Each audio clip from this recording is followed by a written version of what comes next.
এবাৰ এই থেমছ নদী কিনাৰতে আমি শ্বুট কৰি আছিলোঁ শ্বুট কৰি থাকোঁতে তাত মই বোলো টয়লেট যাওঁ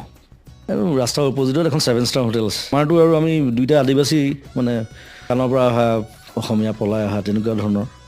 চ' আমাৰ গেটআপ চেটআপবোৰ তেনেকুৱা 7 ষ্টাৰত মানে সোমাবলৈ অকণমান সি মানে ভয় খাইছে সি কৈছে দাদা গাড়ীৰ পৰা উলিয়াই দিব নেকি মই বোলো এই ব'ল না মই কথা পাতিম খালি তই একো ক'ব নালাগে তই ইয়া কৈ যাবি গৈ 7 ষ্টাৰত দিলোঁ সোমাই গৈ ঠাণ্ডাত গৈ টয়লেট গ'লোঁ এতিয়া ফটকৈ টয়লেট বুলি ক'বলৈ দিগদাৰ দুইফালে